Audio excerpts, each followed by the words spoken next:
सन 2007 में भारत के क्रिकेट में एक नए सीजन की अनाउंसमेंट की गई। बीसीसीआई के कई लोग चाहते थे कि अनाउंसमेंट फेल हो जाए या वे इस तरह के प्रोजेक्ट का समर्थन नहीं करते थे। चलिए अब आपको बताते हैं कि वो प्रोजेक्ट क्या था।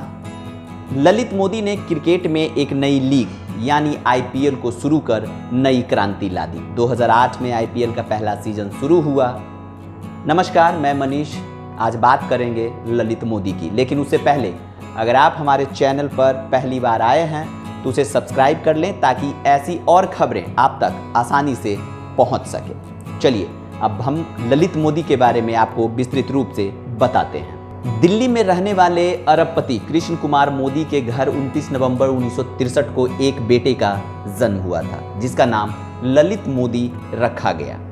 मारवाड़ी परिवार में जन्मे ललित मोदी को जीवन में पैसों की कोई कमी नहीं रही। उनके पिता 4000 करोड़ ब्रांड वैल्यू वाले मोदी ग्रुप के अध्यक्ष थे। ललित के दादा राज बहादुर गुजरमल मोदी ने मोदी नगर की स्थापना की थी। ललित मोदी ने नैनीताल से पढ़ाई की। उच्च शिक्षा के लिए अमेरिका के ड्यूक यूनिवर्सिटी चले गए। ललित मोदी ने 1986 में मार्केटिंग में ग्रेजुएशन किया। यहाँ तक तो आप समझ ही गए होंगे कि ललित मोदी का खेल से दूर दूर तक कोई नाता नहीं रहा, वह सिर्फ पढ़ाई में आगे रहे। पढ़ाई के बाद ही ललित मोदी अपने पिता के बिजनेसमैन को नया रंग देने में जुट गए। उन्होंने खेल के साथ बिजनेस को आगे बढ़ाया। ललित मोदी ने 90 के दशक के शुरुआत में अपना कैरियर भारतीय क्रिकेट बोर्ड के एक विरोधी के रूप में शुरू किया। तब तक स्पोर्ट पे चैनल्स डिस्ट्रीब्यूटिंग के रूप में एक बिजनेस खड़ा करने की ललित मोदी चाह रहे थे।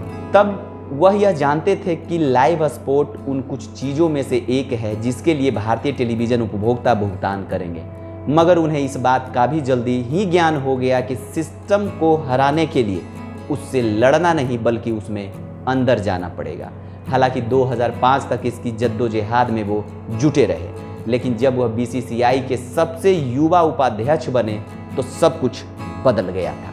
वह पावर में आ गए थे और उन्होंने अपने साथ बोर्ड की ताकत बढ़ाने पर जोर दिया। उन्होंने बोर्ड का रेवेन्यू $1 बिलियन तक पहुंचा दिया। अपने बोर्ड के लिए Lalit Modi international cricket council ICC से भी भिड़ गए और पक्षपात का आरोप लगाया। ललित मोदी के इस व्यवहार के कारण इंटरनेशनल तौर पर उनके बहुत कम दोस्त बने। इसके अलावा अपने ही बोर्ड यानी बीसीसीआई के अंदर खानों में भी ललित मोदी के खिलाफ माहौल बनने लगा था। 2007 में जब आईपीएल को लेकर अनाउंसमेंट की गई, उससे पहले बीसीसीआई में ललित मोदी विरोधी गुट के कई ऐसे सदस्य थे जो चाहते थे कि यह प्रोजेक्ट फेल हो जाए या वह इस तरह के प्रोजेक्ट का समर्थन ही नहीं करते थे। ललित मोदी ने क्रिकेट में एक नई लीग यानी आईपीएल को शुरू कर नई क्रांति ला दी थी। 2008 में आईपीएल का पहला सीजन शुरू हुआ जिसमें राजस्थान रॉयल्स चैंपियन रही थी। यहाँ भी ललित मोदी को आईपीएल का अध्यक्ष बनाया गया। उनका पूरा वर्चस्व जारी था, मगर 2 सीजन के बाद ही यानी 2010 में उन पर संकट के बादल छाने लगे। उस वक्त 2 नई टीमों की एंट्री आईपीएल में हुई थी।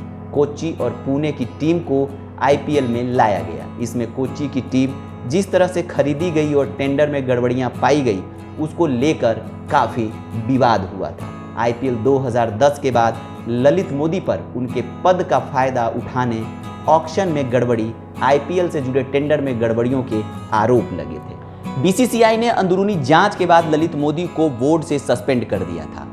उन्होंने बीसीसीआई से ही बैन कर दिया। जब आईपीएल में गड़बड़ियां की बात सामने आई उसके बाद ईडी ने जांच शुरू की, लेकिन इस बीच ललित मोदी भारत को छोड़कर लंदन चले गए थे। ललित मोदी की पहली पत्नी मीनल का निधन कैंसर के कारण 2018 में हो गया था। अब उन्होंने खुलासा किया है कि वह बॉलीवुड एक्ट्रेस सुष्मिता सेन को डेट कर रहे हैं। वह दोनों जल्दी शादी करने वाले हैं। ललित मोदी ने सुष्मिता सेन के साथ अपनी वाली कई फोटोज सोशल मीडिया पर शेयर भी की है। तो ये थी ललित मोदी की कहानी। ऐसे ही तमाम खबरों के लिए बने रहिए स्टार सूचना न्यूज के साथ।